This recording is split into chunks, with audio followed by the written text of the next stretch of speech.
Hello guys. आज हम discuss करेंगे। मैंने देखा कि मोस्टली बच्चे जो क्वेश्चन पेपर आपको मिलते हैं तो क्वेश्चन पेपर को समझ नहीं पाते। सबसे पहले तो कंफ्यूज होने लगते हैं, हड़बड़ाने लगते हैं, और उसी हड़बड़ाहट में सबसे बड़ी चीज़ जो आती है सामने, जो मैंने अभी तक देखी, वो ये होती है कि आप क्वेश्चन पेपर को देख के एकदम से डिप्रेस होने लग जाते हैं। जैसा कि मैं आपको हमेशा से गाइड करते आई हूँ कि आपको क्वेश्चन पेपर को, जो भी उसमें नोट लिखा होता है, उस नोट को बहुत क्लियर पढ़ना है। जब आप उस नोट को क्लियर पढ़ते हैं तो आपको चीज़ें समझ में आने लगती हैं कि आपको क्या क्या चीज़ें करनी है। ये मैं आज डिस्कस कर रही हूँ ड्राइंग सब्जेक्ट के लिए। जो मेन प्रॉब्लम मैंने देखी बच्चों में कि आप समझ ही नहीं पा रहे हो कि आपको कौन से क्वेश्चन लिखने हैं, कौन से क्वेश्चन को कैसे करना है, कलरिंग वाला है या पेंसिल स्केच है या ड्राइंग डिज़ाइन, जो भी चीज़ आप कर रहे हो आप कंफ्यूज हो जा रहे हो। तो मेरा ये आप सबको सजेशन है कि सबसे पहले तो आपका जो एग्ज़ाम का क्वेश्चन पेपर आएगा, जिसमें आपका question number 1 is a compulsory, वो सभी बच्चों को करना रहता है।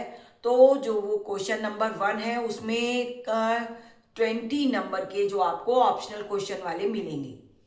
तो उसमें आपको अगर उसके विकल्प मिलते हैं, ठीक है, तो आप विकल्प लिखेंगे। देन अगर विकल्प नहीं मिलते हैं तो आप उस क्वेश्चन का आंसर आप अपनी उसी शीट पे लिखेंगे फिर, ठीक है। और उसके बाद जो पोर्शन आता है, आपका आलेखन बना रहे हैं, आप ड्राइंग डिज़ाइन कर रहे हैं, तो आपको ये देखना रहेगा कि जो आप ड्राइंग कर रहे हो, अगर उस क्वेश्चन में सपोज कोई नाप नहीं दी गई है, तो एक मानक होता है कि कोई भी डायग्राम मिनिमम 16 सेंटीमीटर का होना ही चाहिए, उससे छोटा नहीं, ठीक है। तो आप ये बात अपने माइंड में रखेंगे कि अगर वहाँ पर कोई नाप नहीं दी गई है कि आपको जो है फला फूल बनाना है और उसको आप ऐसे ड्रा करना है, उसमें ये चीज़ें मुझे चाहिए, देन नाप नहीं दी गई है कि आपको स्क्वायर में बनाना है, सर्किल में बनाना है, रेक्टेंगल में बनाना है, ऐसी कोई डिमांड नहीं की गई है, तो इज़ अ वेरी क्लियर कि आपका वो जो डायग्राम बनेगा वो 16 सेंटीमीटर से बड़ा ही बनना चाहिए, उससे छोटा नहीं बनेगा। सेम चीज़ अगर यही नाप आपको मेमोरी ड्राइंग में नहीं दी गई है, वहाँ भी आपको ये चीज़ फिर अपने माइंड में रखनी होगी कि आपका डायग्राम 16 सेंटीमीटर से कम का नहीं होना चाहिए। किसी भी सिचुएशन में आपके डायग्राम की जो लेंथ है या जो भी चीज़ें दी गई हैं, अगर आपको नाप उसमें नहीं लिखी है, तो ये हमारे माइंड को सेट होना चाहिए कि हमें क्या करना है, ठीक है। कंफ्यूज तो बिल्कुल भी नहीं होना है कि अब क्या करें, इसमें तो नाप नहीं लिखी है। आप अगर ये सोच रहे हैं कि आपके एग्ज़ाम रूम में कोई टीचर आपको गाइड करने के लिए आएगा, तो बेटा कोई नहीं आएगा।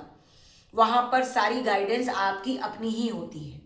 जो क्वेश्चन पेपर में मेंशन है या नहीं मेंशन है, वो आपको ही समझना पड़ेगा, ठीक है। तो अगर नाप दी है दैट्स बेटर, फिर तो आप उसी नाप के अकॉर्डिंग ही चीज़ें अपने आप ड्रॉ कर लेंगे। अगर नाप नहीं दी है, तब ये सिचुएशन आती है कि आपका डायग्राम 16 सेंटीमीटर से कम का नहीं होना चाहिए।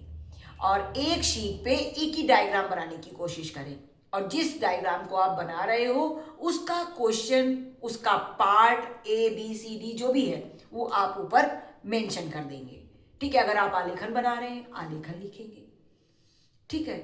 मेमोरी ड्राइंग बना रहे हैं, मेमोरी ड्राइंग लिखेंगे। मेमोरी ड्राइंग में भी अगर पार्ट्स हैं ABCD, तो आप उसको भी मेंशन करेंगे। फिर जो डायग्राम आप उसका बना रहे हैं, उसका नाम जरूर वहां पर मेंशन करें, ठीक। ये छोटी छोटी सी चीजें हैं जो अगर आप अपने कॉपी वर्क में करते हैं तो आपके मार्क्स भी अच्छे आएंगे।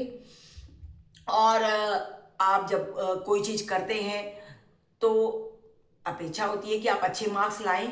सारी जो भी चीज़ें आप बना रहे हो, कर रहे हो, तो आपको अच्छे मार्क्स लाने के लिए अपने माइंड में इन सब चीज़ों को रखना होगा।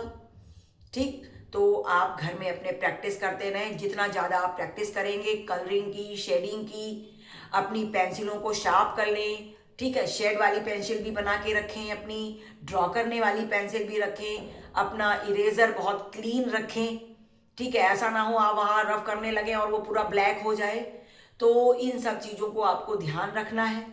ठीक है, और किसी भी तरह से आपको कंफ्यूज तो नहीं होना है। और आज की वीडियो में इतना ही। Thank you for watching my video. आपको अच्छा लगा हो तो लाइक कमेंट कर लेंगे, शेयर भी कर लेंगे। जिन्होंने अभी तक सब्सक्राइब नहीं किया हुआ है वो सब्सक्राइब कर लेंगे। Thank you for watching my video.